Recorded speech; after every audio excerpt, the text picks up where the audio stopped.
We think in a linear way all the time. I'll give you an example. I'm grading papers for a class. I grade my first paper and it takes me 10 minutes. I've got 60 students. So I'm like, oh, okay, this is going to take me 600 minutes. One takes me 10, two takes me 20 minutes, three takes me 30 minutes. So 60 takes me 600 minutes. This is linear thinking. We do it all the time.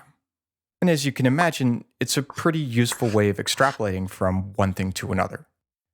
What we'd like to do in this video is introduce you to the idea of nonlinearity, which is a really powerful concept that even has a formal mathematical definition. When you study music from a scientific perspective, which is what we do, nonlinearity comes up over and over and over again. So in this video, you'll hear from people that study music from the perspective of cognition, statistics, composition, and physics. We thought it'd be a neat way to introduce you to the sort of stuff we do at Kermit, and also a way to introduce you to this really neat concept of nonlinearity, which might change the way that you look at the world around you. One of the reasons why, as a math person, I love studying music is because it's so complicated. We have this wonderful material that gives us consistent experiences, but is also so subjective and variable. And that, in and of itself, is an amazing, chaotic, non-linear system.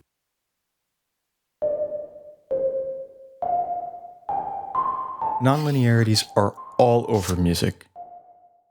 They're how a saxophone makes sound, but they also dictate how you perceive that sound. In a way, even creativity itself is nonlinear. It might be why you work for weeks and months writing a saxophone concerto, but it only comes together all at once. So what is nonlinearity? Linearity comes down to predictability. If I do one thing to a system and observe one kind of behavior, can I extrapolate from that to the entire behavior of the system?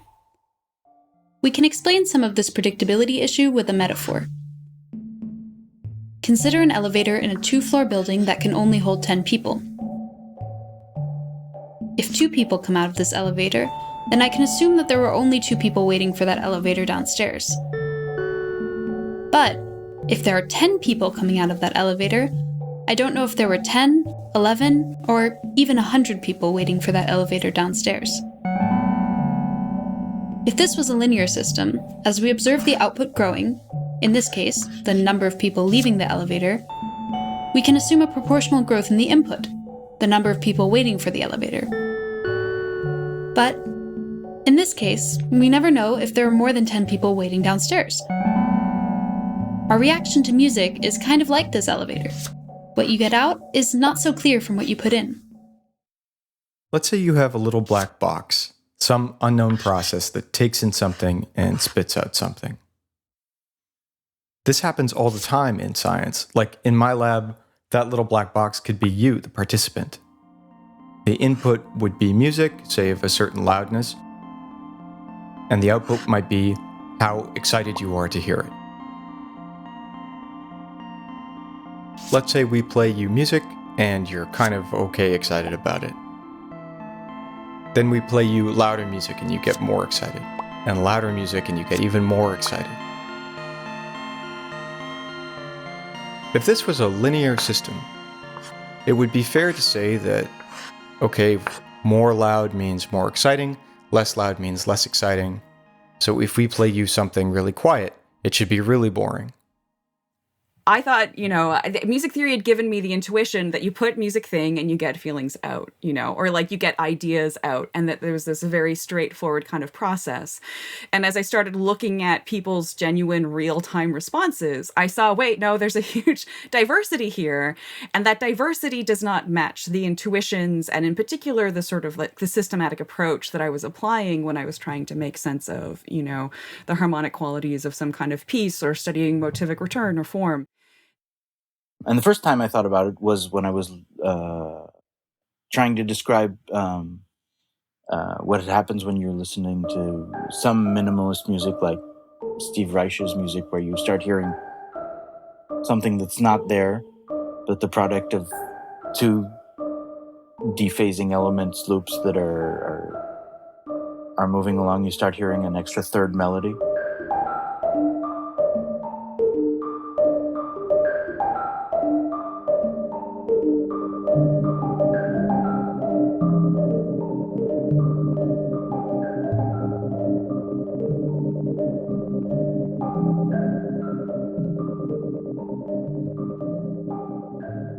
Your ear starts buzzing and creating an extra layer of nonlinear experience.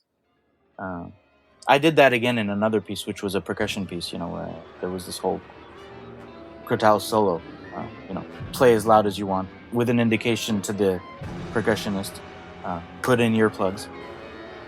Because what I wanted was the ear to start naturally saturating the sound of the crotales,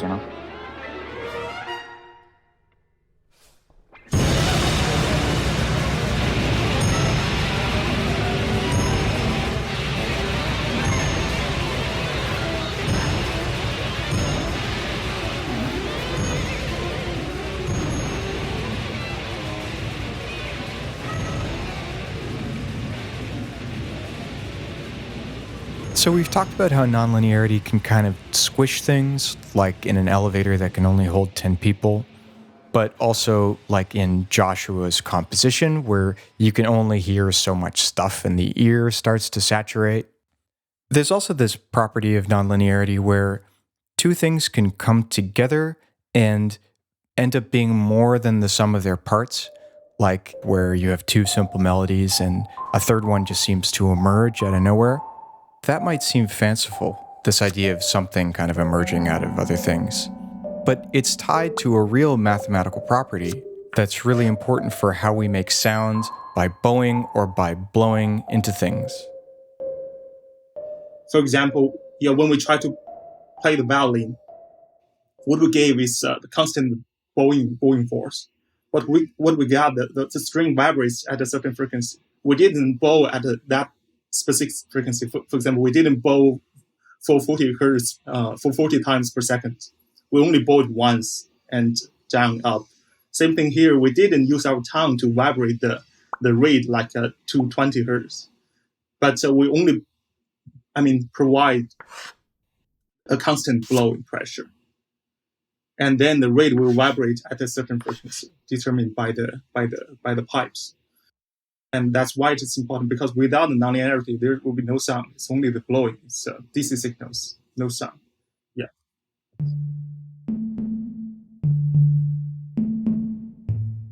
Nonlinearity, even just within music technology, is a huge topic that comes up all over the place, and is admittedly rather complicated. Hopefully, we were able to show how this abstract mathematical concept relates to some actual music research. We plan on doing more of these videos to explore the very wide range of topics that intersect within music tech. If that sounds interesting to you, subscribe to this channel. It can be so broad.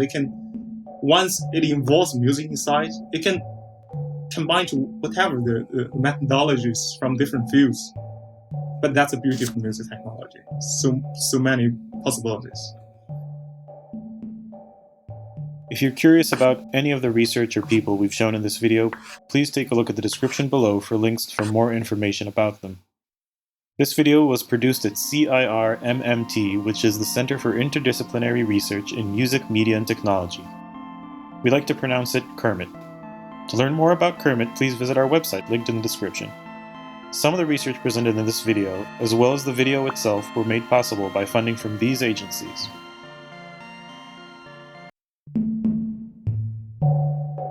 Even elevator music is great in the right circumstance.